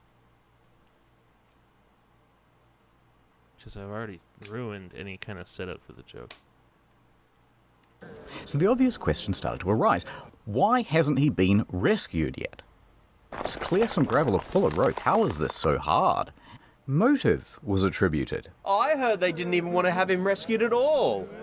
I heard that they're doing all of this for publicity. And Lee's activity of soliciting donations, remember from before, further inflamed rumours. I bet Floyd isn't even trapped in there. These were all real rumours, and they got worse. You know what? I've heard he comes out at night, and then he just goes back in the morning. Other rumours included... I heard that after Floyd went into the cave, someone murdered him. Others said... I think they're withholding food and water from him so he dies. This whole thing is a fraud. As time went on, it was harder and harder to ignore the hoax claims. Then, people started to form righteous mobs, claiming the whole thing was a fraud, and they started to get nasty. In fact, 2 people even went to the telegraph office and pretended to be Floyd sending telegrams to his mother. 2 people even went to the telegraph office and pretended to be Floyd sending telegrams to his mother. Here's what it said. Quote, "Please contradict statements that I am buried..." I just realized the whole reason I put Then, it back deposit. people started to form righteous mobs, claiming the whole thing was a fraud, and they started to get nasty. In fact, 2 people even went to the telegraph office and pretended to be Floyd Floyd's mother died years prior. Since his father Lee had remarried a younger woman, Floyd and his stepmother got along well, but he did not see her in a parental way. The forager had no understanding of their family structure and just went with mother. Sending telegrams to his mother. Here's what it said. Quote, "Please contradict statements that I am buried alive in Sand Cave." Stop. "Tell mother I am all right." Stop. "Am coming home." Stop. Floyd Collins. Naturally, the AP published these telegrams unquestioningly, and now word is out to the press that he isn't actually in the cave after all.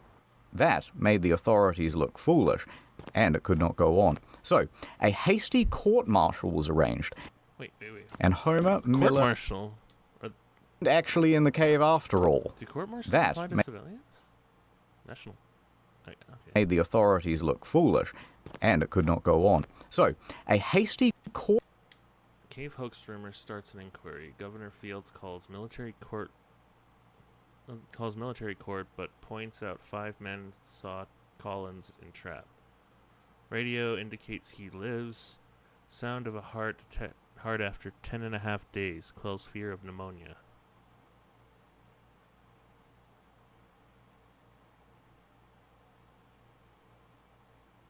Sorry, I was also wanting to read the side, but... Court-martial was arranged, and Homer, Miller, and Gerald were summoned. They hold one session on Monday and another on Tuesday. Lee and everyone else is cleared of charges, a retraction is written, and things carry on. Generators rumbled. Oh, that's good. Pumps churned out water. Men continued working in... It's kind of fucked up that they had to have a military court to even...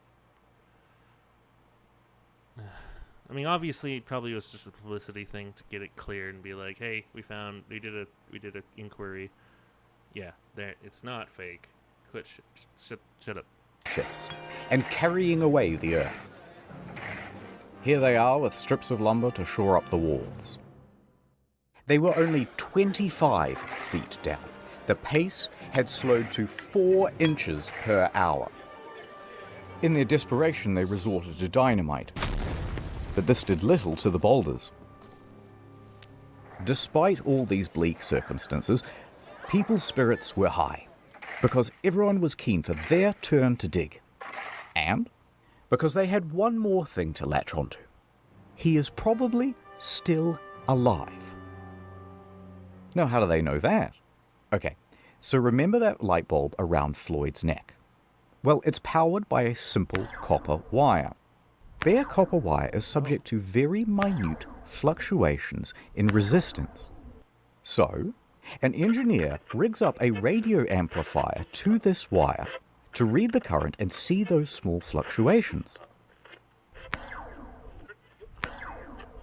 There they were. That's cool. About 20 per minute. The rate of steady Heartbeat? breathing. Oh. As his chest expands and contracts, they can read it from this device.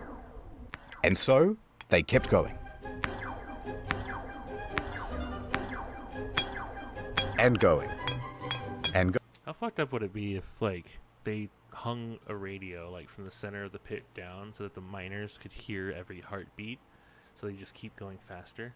Like, not that part being the fucked up part, but what if it just stopped? That would, oh man, that'd be like a massive kick in the balls, be like trying to save someone and then all of a sudden flatline, essentially. Going. 30 hours was the original estimate. Now 144 hours had come and gone, and they were only at 44 feet. Then rain fell. Rain that mixed with dirt to make mud, much of which then froze to make ice. Ice which expanded and damaged the integrity of the shaft walls. Slowing down with every hour, they continued. Many more hours passed, and they were getting close. But it was now 15 days since Floyd was first stuck in that cave, and people had mostly lost hope. I mean, that excitement in the newspapers was tempering down. For a long, right? So visitors began clearing out from Cave City.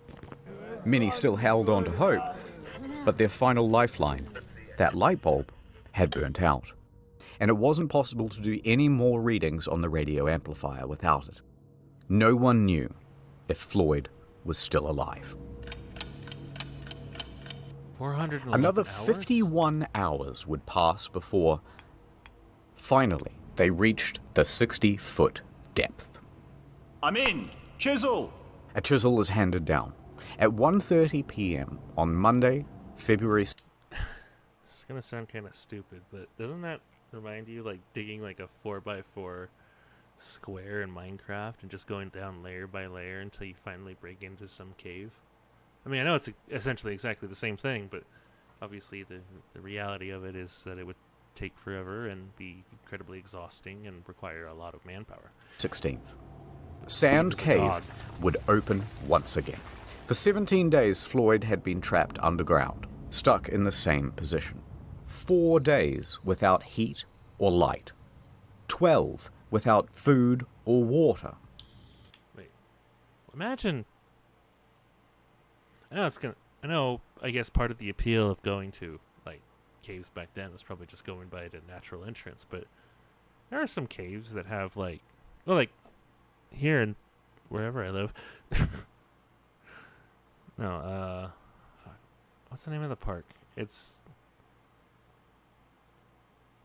a national park with a lot of buffalo. Anyway, they have this elevator that goes, I think, 100 feet? It's not Wind Cave, I don't think. No, it's not. Anyway, it goes in there, and all you see is this just expanse of darkness once they turn the floodlights on for that, reveal of, surprise, you're underground.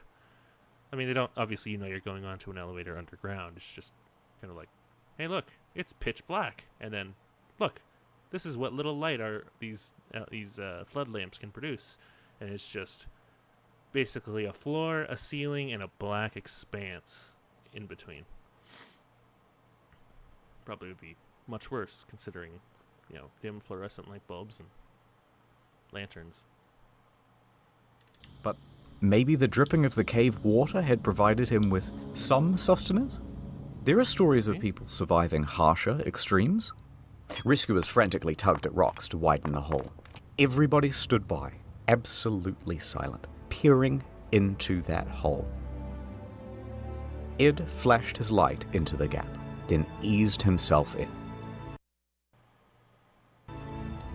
Brenner aimed his light around the room, and then, finally, at Floyd. The first thing he saw was a golden shimmer. It was not the light bulb. It was the reflection of Floyd's tooth. His mouth hung open. He was dead. Brenner was helped out of the cave and he delivered the news. Dead.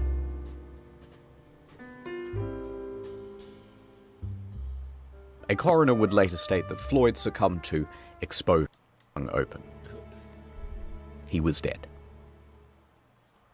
Brenner was helped out of the cave and he delivered the news. Dead.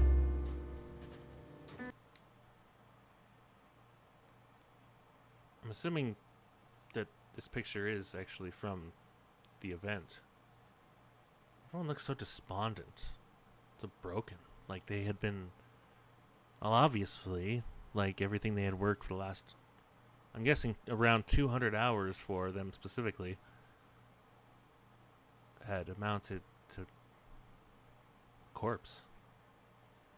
They were too late. Yeah, that would weigh on anyone pretty heavily.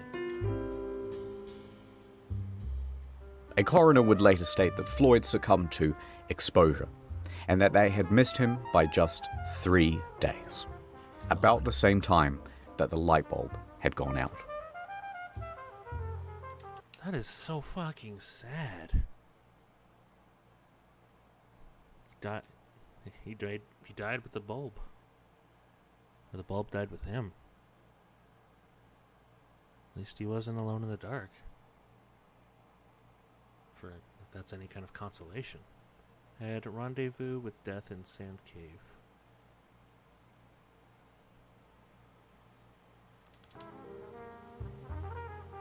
Collins found in cave dead.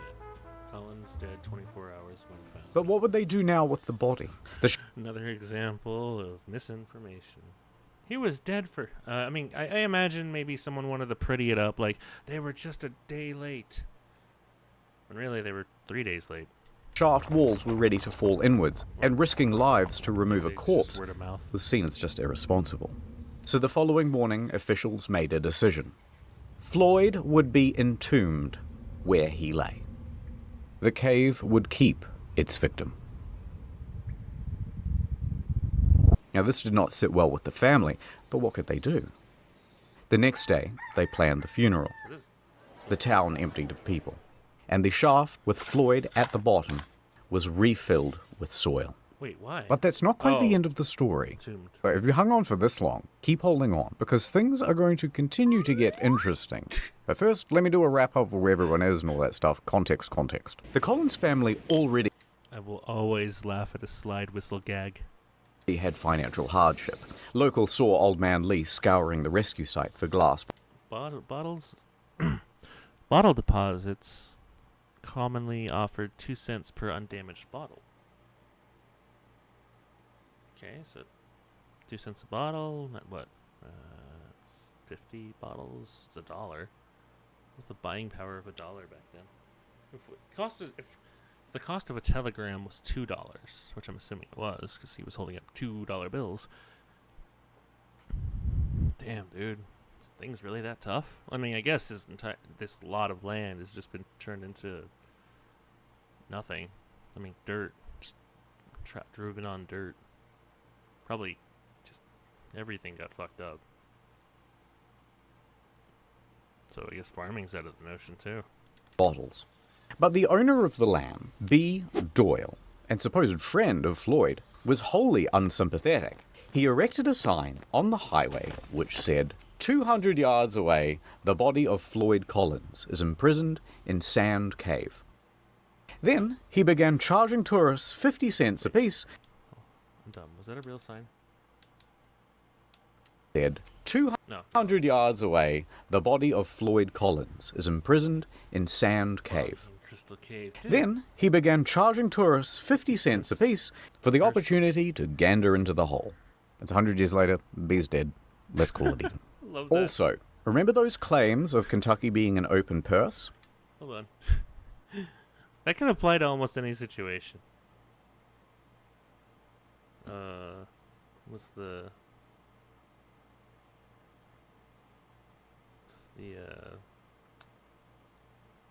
I don't know. I guess it just would apply to any situation. Hey, they're dead. Let's move on. Let's call it even. Well, the state reneged on the deal. They refused to pay many of the rescuers, and most of them went home without any compensation.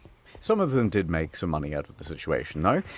They lucked into vaudeville gigs and roamed the country. What is vaudeville? A type of entertainment popular in the early 20th century, featuring a mixture of specialty acts such as burlesque, comedy, and song and dance. So, just like a traveling showcase? Something? Giving their first-person account. Whatever. Miller, however, received an astonishing offer, a $50,000 contract from the Chautauqua Lecture Circuit, equivalent to the better part of $1 million in today's money. He declined. He continued to work at the Louisville Courier-Journal. The following year, his coverage of Floyd's story earned him the Pulitzer Prize. Now, the brother, Homer, he needed money, and he agreed to do that vaudeville circuit. Why is the Pulitzer Prize the size of a dime or a nickel? Wait, how big is the Pulitzer Prize? Hold on. Sorry. Big is the Pulitzer Prize? 1925.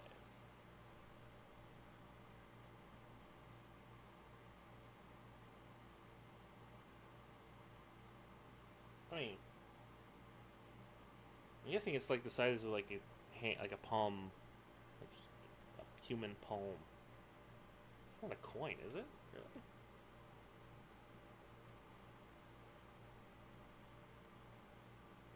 $1925 Pulitzer Prizes, journalism, reporting. Must be 1926.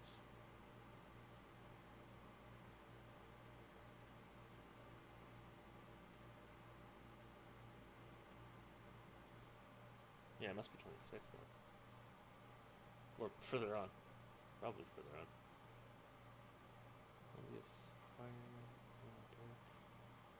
Here we go. Reporting. William Burke Miller of the Louisville Courier-Journal. For his work in connection with the story of the trapping in Sand Cave, Kentucky of Floyd Collins. Huh. That year, the Pulitzer for Public Service went to Columbus, Georgia Inquirer's son. I think that's the name of the newspaper. For the service in which it rendered its brave and energetic fight against the Ku Klux Klan, against the enactment of laws barring the teaching of evolution, against dishonest, incompetent public officials, for the justice to the African American, and against lynching. Oh. Cool. He stood on stage and regaled the audience about tales of his brother, their childhood, and the tragedy. But Homer made it known why he was up here on stage trying to get money. He had a mission. I kept thinking of Floyd lying in the muck, where he had suffered beyond our power to imagine. I would never have peace of mind if he remained there. He wanted the money to dig Floyd up and get him out of that cave. A couple of months later, he had it. All right, so back to Floyd. April 17th, 1925. Yeah, 7 miners showed up to the scene. Wow. They began to dig. Within a week, they had arrived at Floyd. And this time, they approached from the other side of the rock formation. That way, they could remove the rock pinning Floyd's leg.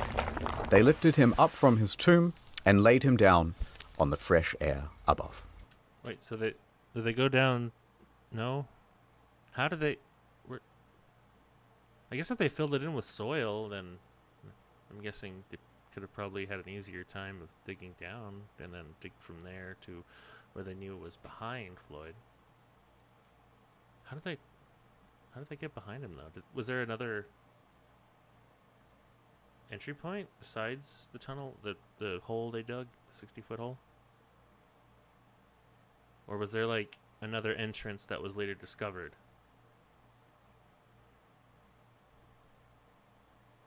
April 26th, 1925. Floyd was set to rest in the family cemetery.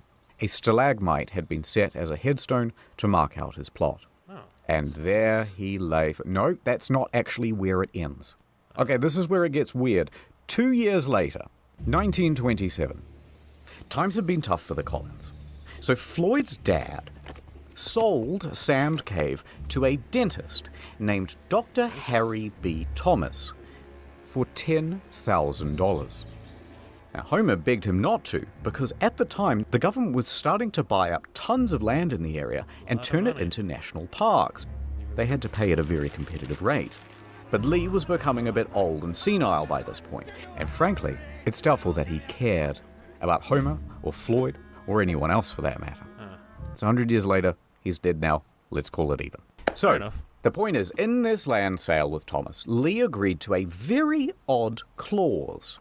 And that clause said, everything on that property belongs to Thomas. And should he wish, for example, to exhume a dead body and re-embalm it and put it on display in something really tacky like a glass coffin inside a cave, maybe, then that would be his prerogative. That's fucking disgusting. Like, how shitty of a person do you have to be to exhume a dead man?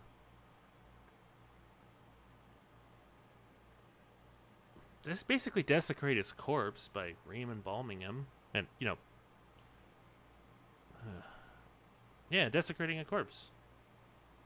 Is it grave robbing if you steal a corpse from? I guess it's not stealing. Is it grave robbing if you take a corpse from its grave or exhume a corpse?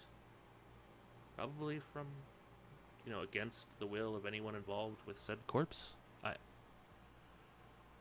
This got to be like a crime against humanity that was just overlooked because of the time, right? Lee signed yes, and Thomas did exactly that. Doyle made Floyd's corpse a tourist attraction. That's right. 2 bits of gander, come and wonder at the incredible dead man who died in a cave. But to add insult to injury, it worked. Visitors returned to Sand Cave to gawk morbidly at Floyd. What if the people who came to visit were also the people who were rooting for him, I mean, obviously there's got to be a lot of them, right? People who came to visit the cave also came to see him, try to get rescued. In a few months, Thomas had turned Lee's failing farm into a successful business. Now, the rest of Collins' family is horrified. They try a number... Yeah, no shit. I'm guessing his mother, on the right there, is probably kind of just disgusted in general.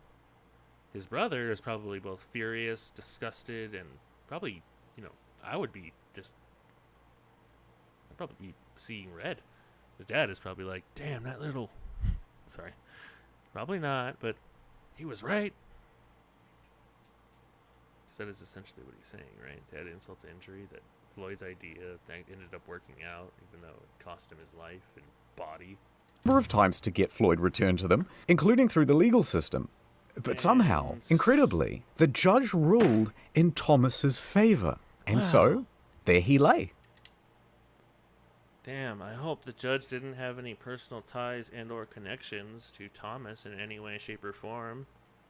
Except, just being his dentist, who happens to have a lot of money. For the next 2 years. Just a guess. 2 years. Is that a picture? The cave was not done with Floyd. Until someone hatched a plan. 2 years later, it's midnight, outside Sand Cave. Footsteps can be heard rustling through the brush. Now, we don't know who these two men are, but we know why they are here.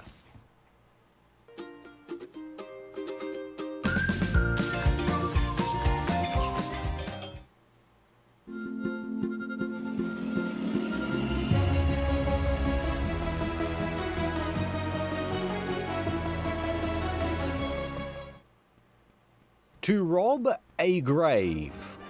They sneak inside and clamber over the rocks in the darkness. Reaching Floyd's casket, they undo the latch and throw open the lid. There is his shriveled body. They throw him in a gunny sack and they race off into the night.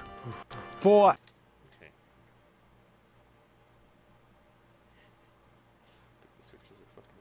is a gunny sack. Oh, gunny, okay. Gunny sack. A burlap sack or gunny sack is also known as a gunny shoe or tow sack. It is an inexpensive bag traditionally made of fibers, which are also known as tow.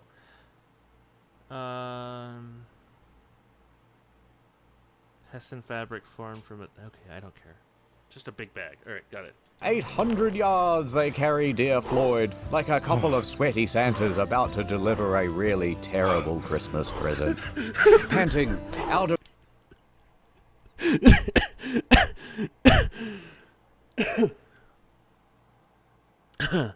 Just had a weird mental image of like two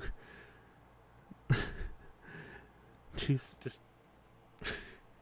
like Bad Santa, but two carrying. Okay.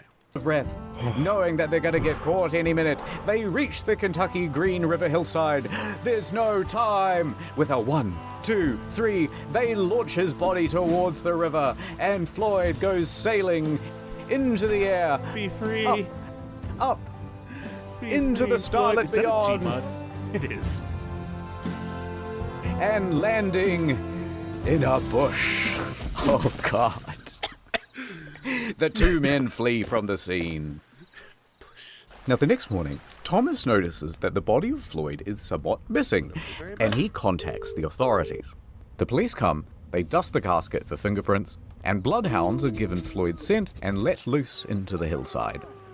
A few hours later, they manage to find him, a tangled up mess near the river, but this time with a leg missing, that same one that was trapped under the rock. No. So, despite his protest, it had been amputated. Neither the leg nor the culprits were ever found. And while it would be nice to think that this was some Was this guy like just the absolute biggest piece of shit in his previous or current life to afford this type of treatment? I mean, yeah, like everyone ranted around him, but God, this is just mean at this point. Well-intentioned duo that did this out of the kindness of their hearts to free Floyd. It's much more likely that it was an act of vandalism because Floyd was simply too much of a hot tourist attraction. The following day, Floyd was caught. So the same people who kicked his ass also threw his corpse into a river? Or tried to throw his corpse into a river? Cast back into the cave. Back into his box. And it... Just imagining. It's like some gag comedy show where it's just life. It's like, what's it called? Oh, Swiss Army Man, where he's just like a corpse body. Well, obviously, you know, in that movie, his head was, his face at least, was somewhat. Anyway, just using his corpse, just throw him down a cliff. Was covered by a metal lid, surrounded by a metal chain, and locked with a padlock. He was now more trapped than he had ever been. Oh, man. This case...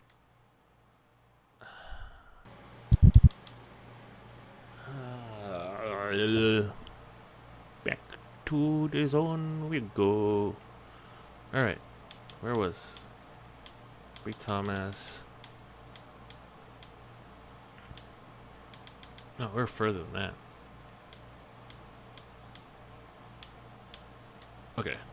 By a metal lid, surrounded by a metal chain, and locked with a padlock. He was now more trapped than he had ever been. That is This cave had spun fate once again Yeah. to make sure that its victim would never leave. How fucked up is And so- that? That sounds like an SCP, but like a really specific one. Like SCP-4 something. I'm assuming they're in the 4000 series right now. I haven't checked up in a while. But SCP-4111, object class. Safe. And then it goes into like the SCP, it's like description.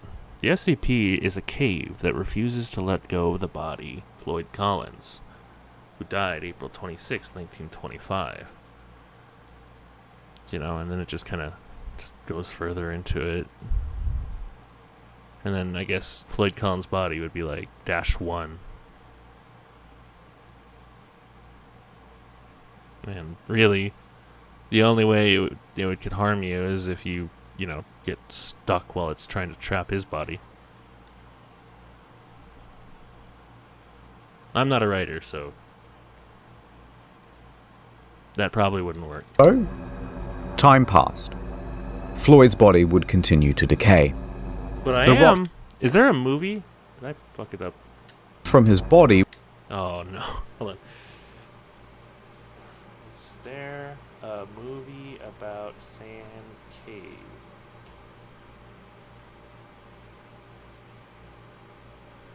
Some relatively recent videos, including this one.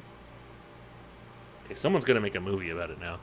I mean, obviously, Internet Historian has already made like a really great like documentary, but someone's gonna make like a movie, and you're gonna have someone play Floyd.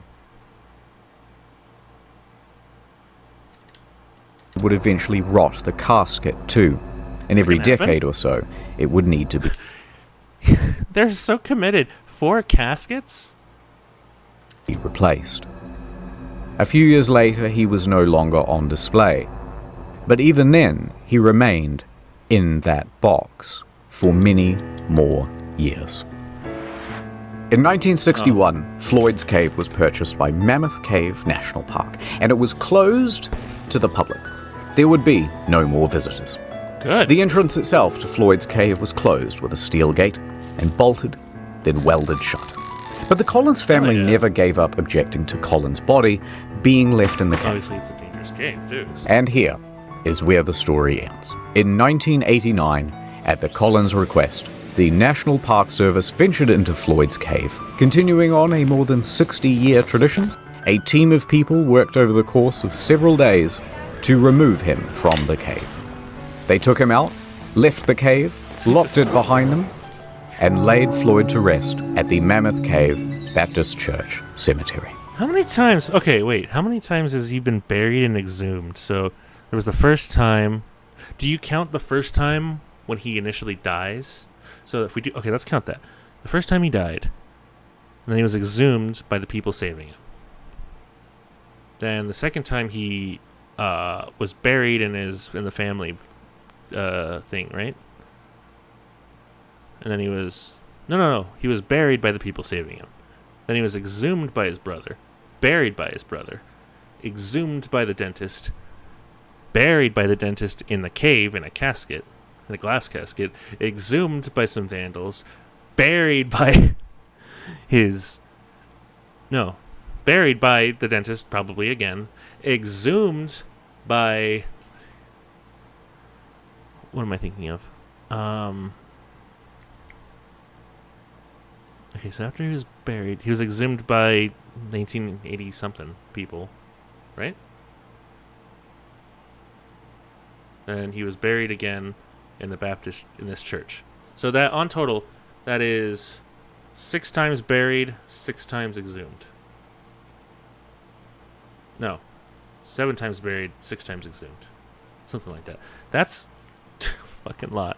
Oh, and do you count the casket changes too? Because then that would be like in the double digits for both of those. 10, 11, and 10 maybe. I'm not going to do the math. I'm done. After 64 years in Sand Cave, he is now finally at peace. The end. Thank you to Wendigoon as Floyd. If you don't let me out, I'm going to hire a gang of hitmen to come to your house and kill your family. Samito as Homer. The BTS meal McDonald's bag that has I'm McDonald's hungry. and BTS. Shut the fuck up and eat some BTS, bro. Ordinary Things as Miller. I'm enthusiastic, but would black and white, ultimately so it's just duck like a out the paper back bag. exit. Rusty Cage as Gerald. Oh, well, hello there. Haven't seen y'all in a while.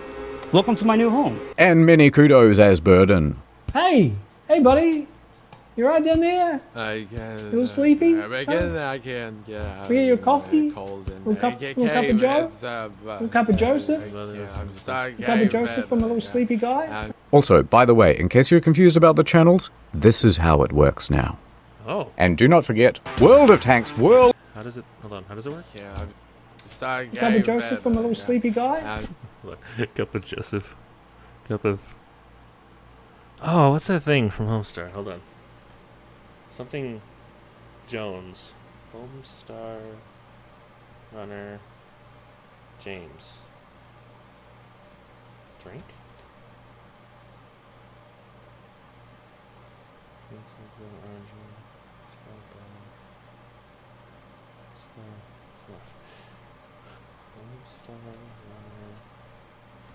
Let's drink.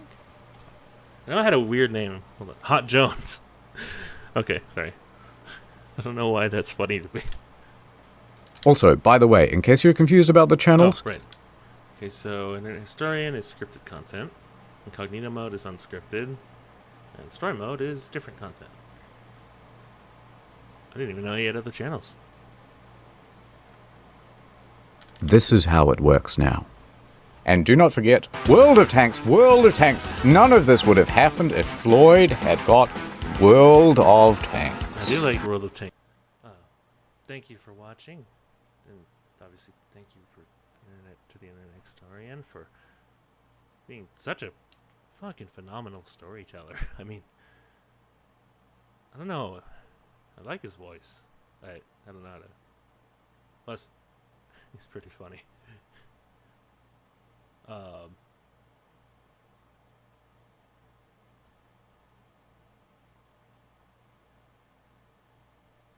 Yeah. And if you actually watch this reaction, thank you. If you liked it, leave a like. Let me know what you thought of it. Any, thoughts, I guess, on my answers to questions I may have posed and not either thought of myself or came to the wrong conclusion.